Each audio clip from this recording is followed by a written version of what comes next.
नमस्कार। आप सभी को रामनवमी की हार्दिक शुभकामनाएं, मंगल कामनाएं। यह रामनवमी विशिष्ट है, अद्भुत है इस मायने में क्योंकि 500 वर्षों से अधिक के संघर्ष काल और प्रतीक्षा काल के बाद यह पहली रामनवमी है जब अयोध्या में जन्म स्थान पर रामलला का भव्य दिव्य और नव्य मंदिर बनकर खड़ा है और वहां पर रामलला का नूतन दिव्य विग्रह विराजित है, विराजमान है और उसके दर्शन करोड़ों करोड़ लोग कर पा रहे हैं। इसलिए ये रामनवमी विशिष्ट है। केवल भारत नहीं, दुनिया भर में जहां भी सनातन को मानने वाले लोग हैं, जहां भी राम को मानने वाले लोग हैं, रामत्व को स्वीकार करने वाले लोग हैं, उन सब के लिए यह आज का दिन विशिष्ट है।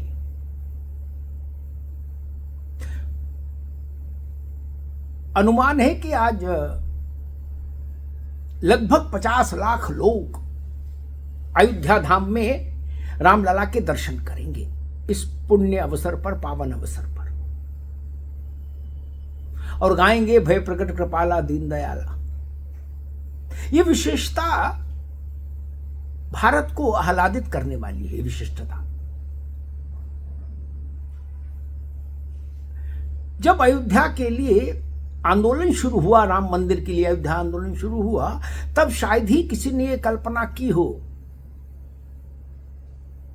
कि ऐसा अवसर कब देखने को मिलेगा, कैसे देखने को मिलेगा, शायद किसी की कल्पना में भी नहीं था। लेकिन प्रभु की कृपा भय सब काजू वाली स्थिति रही और आज रामलला अपने मंदिर में दिव्य, संपूर्ण दिव्यता भव्यता के साथ विराजित है। अब चुनाव का मौसम हो और चुनाव राजनीति की चर्चा ना हो, ऐसा तो संभव नहीं। आज यह अद्भुत उल्लास और विशिष्टताओं वाली रामनवमी और परसों देश भर में लोकसभा चुनाव के लिए पहले चरण का मतदान है। कश्मीर से कन्याकुमारी, असम से गुजरात तक, केवल अयोध्या धाम नहीं, पूरा देश आज राममय है। हर मंदिर में घंटा घड़ियाल बज रहा है। राम का जन्मोत्सव मनाया जा रहा है, राम का प्राकट्योत्सव मनाया जा रहा है। और इसके 48 घंटे के भीतर देश में मतदान हो जाएगा पहले चरण का। ये अद्भुत संयोग है।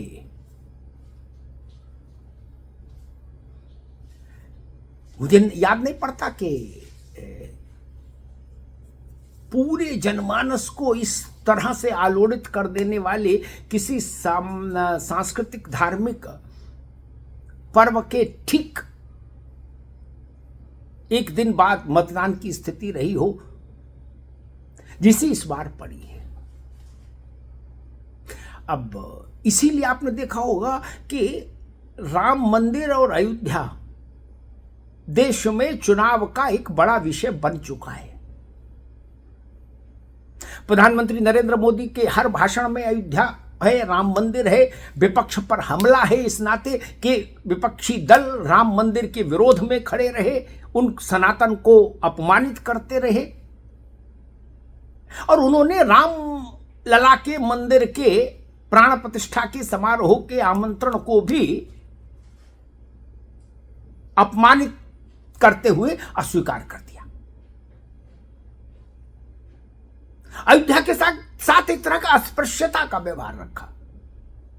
प्रधानमंत्री नरेंद्र मोदी के हर भाषण में ये भाव, ये स्वर आप देखेंगे और उनसे भी ज्यादा मुखर रूप से ये भाव और ये स्वर उत्तर प्रदेश के मुख्यमंत्री योगी आदित्यनाथ के भाषणों में दिख रहा है। 19 दिनों में आधा सैकड़ा से ज्यादा जनसभाएं संबोधित कर चुके हैं योगी आदित्यनाथ, और हर जनसभा में उनका स्वर तीखा है।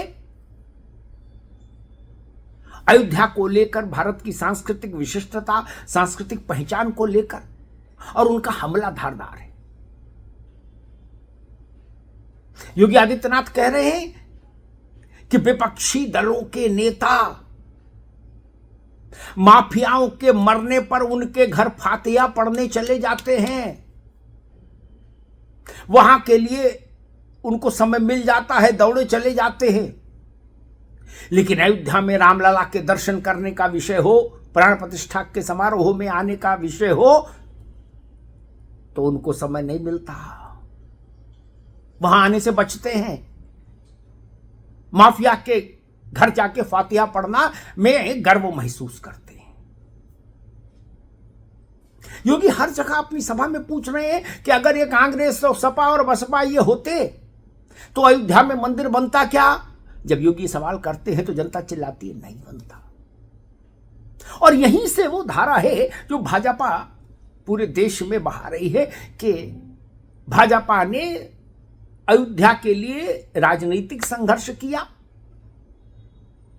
एक दौर में अपनी 4 सरकारें कुर्बान की अयोध्या के लिए, मंदिर के लिए, और मंदिर का विषय भाजपा ने जब से अपने कार्यसूची में रखा उसके बाद से कभी छोड़ा नहीं। उस पर कभी ऐसा नहीं हुआ कि आप पर्दा डाल दो।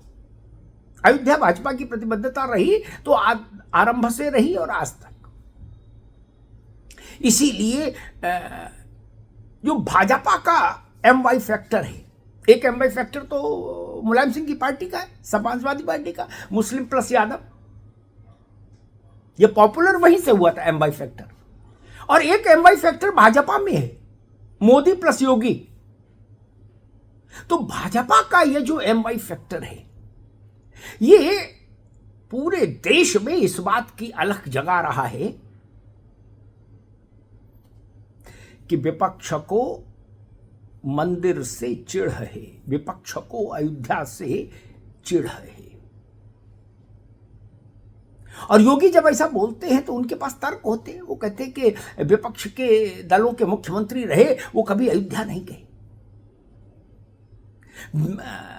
विपक्षी दलों के बड़े नेता जो पारिवारिक तौर पर राजनीति में हैं लंबे समय से, वो देवा शरीफ गए, कलियर शरीफ गए, अजमेर शरीफ गए, लेकिन रामलला के दरबार नहीं आए, कभी नहीं आए। गांधी परिवार भी उसमें से एक है। नेहरू जी के समय से और राहुल गांधी और प्रियंका गांधी के समय तक की कांग्रेस में गांधी नेहरू परिवार कभी अयोध्या में रामलला के दरवाजे की ड्यूढ़ी नहीं चढ़ा, रामलला के दरबार में कभी माथा नहीं झुकाया। ये प्रश्न आज उठ रहा है चुनाव में,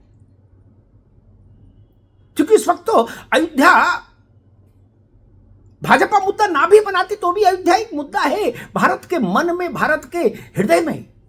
500 वर्षों की प्रतीक्षा के बाद यह अवसर आया है। लाखों लोगों ने आत्मा बलिदान दे दिया, आत्माहुति दे दी इसी के लिए, मंदिर के लिए, कि दिव्य भव्य और नव्य मंदिर दिखे जन्म स्थान पर। यह भारत के आत्म तत्व की खोज थी, यह भारत के आत्म तत्व का पुनर्स्थापन था, पुनर्प्रतिष्ठा थी।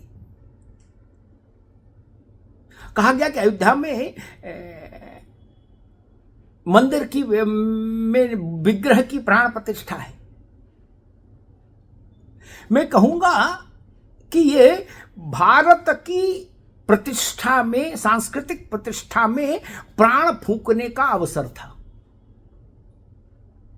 भारत की सांस्कृतिक आध्यात्मिक प्रतिष्ठा में प्राण फूंकने का अवसर था ये 22 जनवरी का। तो इसलिए अयोध्या देश के सामने एक बड़ा सांस्कृतिक विषय था, है और रहेगा। अब ये संयोग कहिए, प्रयोग कहिए कि रामनवमी के 48 घंटे के भीतर देश को मतदान करना है नई लोकसभा के चयन के प्रथम चरण में। और भारतीय जनता पार्टी आक्रामक है अयोध्या को लेकर विपक्ष पर, और विपक्ष अयोध्या को लेकर रक्षात्मक है, डिफेंसिव है, क्योंकि वो जानता है कि अयोध्या भारत के मन का विषय है। इसलिए वो सिर्फ इतना बोलते हैं कि भाई ये लोग राम केवल इनके नहीं है, राम हमारे भी हैं। इससे आगे उनके पास कोई तर्क नहीं है अयोध्या पर। वो ये नहीं समझा पाते कि आपने कभी अपने जीवन में अयोध्या जाने का समय क्यों नहीं निकाला। विपक्षी दल ये भी नहीं बता पाते कि आपने 22 जनवरी को कहा था कि हम 22 जनवरी को नहीं जाएंगे क्योंकि भाजपा वालों का कार्यक्रम है, लेकिन हम उसके बाद किसी दिन भी पहले तुरंत जाएंगे। 22 जनवरी से इतना समय बीत गया, अभी तक कोई गया नहीं बड़ा नेता। चाहे लालू प्रसाद जी का परिवार हो, चाहे शरद पवार का परिवार हो, चाहे मुलायम सिंह जी का परिवार हो, चाहे गांधी नेहरू परिवार हो, जितने भी परिवार हैं विपक्ष की राजनीति में, कोई गया नहीं अयोध्या। किसी ने जाके एक दोने में ₹1.25 के बतासे भी रामलला को नहीं चढ़ाए, एक देसी घी का दीपक भी नहीं घुमाया, सरयू में जाके स्नान करके रामलला का स्तवन किसी ने किया नहीं। लेकिन हां, राजनीतिक तौर पर ये जरूर कह देते हैं विपक्षी दल, जब भाजपा ज्यादा हमलावर हो जाती है अयोध्या को लेकर, कि अयोध्या पर और राम पर भाजपा का एकाधिकार नहीं है। ठीक बात है, लेकिन राम आपके हैं, इसके लिए कभी रामत्व के साथ लगाव और जुड़ाव दिखना भी चाहिए, प्रदर्शित भी होना चाहिए। धन्यवाद।